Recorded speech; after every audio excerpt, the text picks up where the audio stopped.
Hey guys, I am Damesius from the Omnic Post with an update on Overwatch 2. This time for another leak. This time around it's about the Junker Queen. The source is a French streamer called Fefe who got his info from what he called a reliable source. Now, before we dive into the details, let me emphasize that this is a leak. It is near to impossible to verify if this information is legit. And to be honest, more often than not, it is fake. But sometimes, just occasionally, we see something fly by that turns out to be true. Let's see if that is going to be the case right here. For those that do not know who the Junker Queen is, she is the leader of the Junkers, a clan in the Australian outback. Junker Queen, it makes sense. She rules with an iron fist. And somehow both Roadhog and Junkrat ended up on her bad side. So she banned them from ever entering Junkertown again. Now, the Junker Queen has been one of the most requested heroes for Overwatch 2. And just over a year ago, we already had a quite substantial leak from Blizzard themselves. An axe that looks a lot like the one that she's holding on her shoulder in this poster art showed up during BlizzCon 9. This time around, people are claiming that they know all of her abilities, including the icons that depict them. According to this leak, her main weapon is a scatter gun, some type of pump shotgun. Judging by that icon, the weapon has a very Mad Max feel to it, something you would expect from an Australian post-apocalyptic leader. It does feel rather close to Roadhog's strap gun. She also has a melee weapon, but it is not an axe. It is actually a sword or a big knife, like a Crocodile Dundee type of knife, called the Jagged Blade.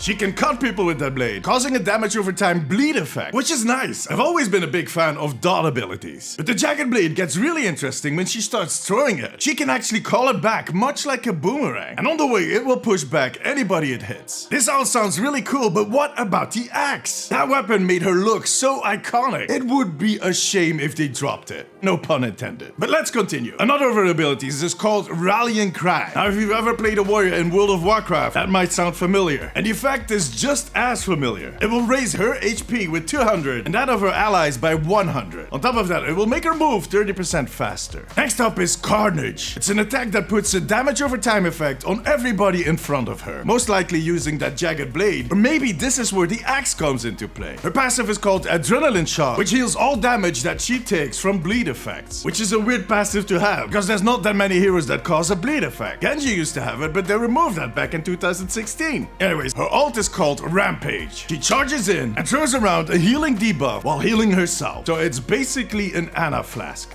right? This is definitely a tank kit, but I'm quite skeptical. First off, the Australian references are laid on pretty thick. A jumbo knife? That's not a knife. This is a knife. It acts like a boomerang. And in a way, as a tank, she is really close to Roadhog, who is also a Junker, while that iconic axe seems to be missing. Some of these abilities really feel like they would fit a badass Junker leader, but they don't seem to click together as a solid hero into a playstyle. But to be fair, we do not have a lot to go off on here. Don't have the actual numbers, the cooldowns, more details about the abilities, and not taking into account the French text that was clearly put on there with Microsoft Paint. The icons actually look okay, and they could be legit, even if they don't always reflect the ability as well, because that has been the case for some heroes that have been in the game for years. But what do you think? Is this real? Let me know in the comments, and make sure to subscribe for more updates on Overwatch.